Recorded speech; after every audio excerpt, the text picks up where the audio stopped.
చేసి మనకు 7 ఎకరాల 30 గుంటల బిట్టు అమ్మకానికి వచ్చిందండి. మొత్తం క్లీన్‌గా ఉందండి. ఒకటే బిట్ అండి. ఈ బిట్ వచ్చేసి మనకు ఎకరానికి 20,00,000 చెప్తున్నాడండి. 20,00,000 చెప్తున్నాడు. స్క్వేర్ బిట్ అండి. మనకు ఈ బిట్ వచ్చేసి ఈస్ట్ ఫేసింగ్, నార్త్ ఫేసింగ్ ఎక్కువ ఉంటుందండి. మళ్ళీ ఈ బిట్టులో మనకు ఒక బోర్ ఉందండి. వాటర్ సక్సెస్ అండి. వాటర్ ఉందండి. ఒక బోర్ ఉందండి ఈ బిట్లో. ఎక్సలెంట్ బిట్ అండి. ఈస్ట్ ఫేసింగ్, నార్త్ ఫేసింగ్లో ఉందండి బిట్. 7 ఎకరాల బిట్ స్క్వేర్లు ఉందండి. బిట్ వచ్చేసి యాక్చువల్గా మనకి ఇల్లు గెస్ట్ హౌస్, మామిడి తోట, ఫామ్ ఆయిల్, ఇతర ఏదైనా కోళ్ళ ఫారాలు, రైస్ మిల్స్ ఏదైనా చేసుకోవచ్చు అండి. బిట్టు రెడ్ సాయిల్ భూమి అండి మొత్తం ఇది. బిట్ వచ్చేసి మనకి బిట్టు లొకేషన్ మనకు జిల్లాలకు జస్ట్ ఒక 7 కిలోమీటర్ వస్తుందండి. జిల్లాలో ఎక్స్ రోడ్కు. సిద్దిపేటకి అయితే మనకు ఒక 30 వస్తుందండి. సిరిసిల్లకి అయితే ఒక 25 వస్తుందండి.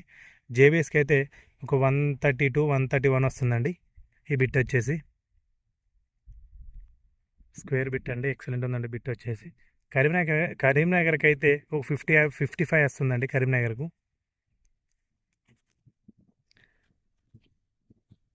రెడ్ సాయిల్ భూమి అండి.